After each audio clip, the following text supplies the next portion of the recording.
Hello friends, welcome to cook with Avni. આજે આપણે બનાવવાના છીએ લાલ મરચાંની મસ્ત દહીંવાળી ચટણી। અત્યારે ઉનાળામાં આપણને શાક ના ભાવતા હોય કે શાકભાજી સારા ના આવતા હોય તો તમે રોટલી પરાઠા એની સાથે આ ચટણી ખાઈ શકો છો। ટેસ્ટમાં એકદમ સરસ હોય છે અને આપણે પરાઠા સાથે અને રોટલી સાથે પણ ખાઈ શકીએ છીએ। તો હવે સ્ટાર્ટ કરીશું આપણે લાલ મરચાંની ચટણી।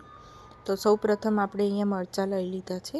આ રીતના મોટા આપણે મરચાં પણ લઈ શકો છો અને પેલા નાના મરચાં આવે છે રેડ કલરના, એ પણ તમે મરચાં લઈ શકો છો। અને જો તમને આ લાલ મરચાંની ચટણી લાલ મરચાં ના ભાવતા હોય તો તમે આની જગ્યાએ લીલા મરચાં પણ લઈ શકો છો।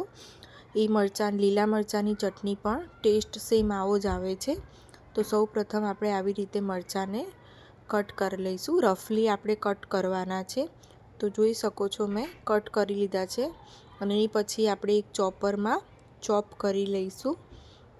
તો સૌ પ્રથમ મેં અહીંયા આગળ મરચાં લઈ લીધા છે, એ પછી મેં અંદર નાખી દીધો છે આદુનો નાનો એવો ટુકડો।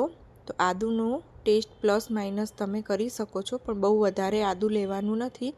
એ પછી આપણે લસણની કળીઓ નાખી દઈશું 7-8 જેવી અને કોથમીર એડ કરી દઈશું। પછી આપણે એને સારી રીતે આવું ઝીણું ચોપ કરી લેવાનું છે, જેથી કરીને આપણી ચટણી એકદમ ટેસ્ટી બને। તો જોઈ શકો છો તમે ચોપરમાં ચોપ થઈ ગયું છે।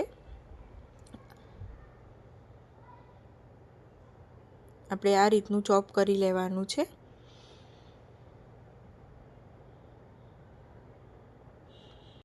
અને આ ચટણી આપણે ફ્રીજમાં 1 અઠવાડિયા સુધી પણ સ્ટોર કરી શકીએ છીએ અને ખાઈ શકીએ છીએ। ભાખરી સાથે, રોટલા સાથે, બધા સાથે આપણે ખાઈ શકીએ છીએ। તો સૌ પ્રથમ મેં 2 ચમચી જેટલું તેલ લઈ લીધું છે અને એમાં જીરાનો આપણે વઘાર કરી લઈશું।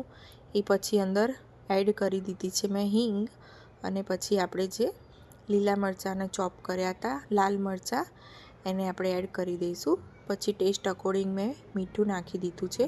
હવે મીઠું નાખીને અહીંયા આગળ આપણે સારી રીતે એને ચડવા દઈશું, જેથી પછી કચાશ ના રહે। તો જોઈ શકો છો તમે આ રીતની એની કન્સિસ્ટન્સી થઈ ગઈ છે।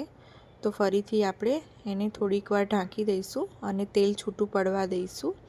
તો જોઈ શકો છો હવે તમે આમાં તેલ છૂટું પડી ગયું છે। એ પછી આપણે એડ કરીશું આમાં ખાંડ ઓપ્શનલ છે, તમારે નાખવી હોય તો નાખી શકો છો, ના નાખો તો પણ ચાલે। એ પછી આપણે મોરું અંદર દહીં એડ કરશું અને મિક્સ કરતા જઈશું। હવે સારી રીતે અંદર મિક્સ કરીને ફરીથી આપણે એને કૂક થવા દેવાની છે। તો દહીં નાખીને એકદમ મસ્ત મિક્સ કરી લેવાનું છે। તો ફરીથી આપણે એને હવે ચડવા દઈશું।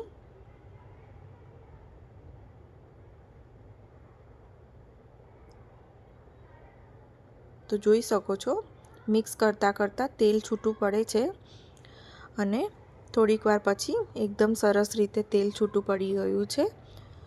એ પછી આપણે ઉપર ધાણા સ્પ્રેડ કરી દઈશું। તો રેડી છે આપણી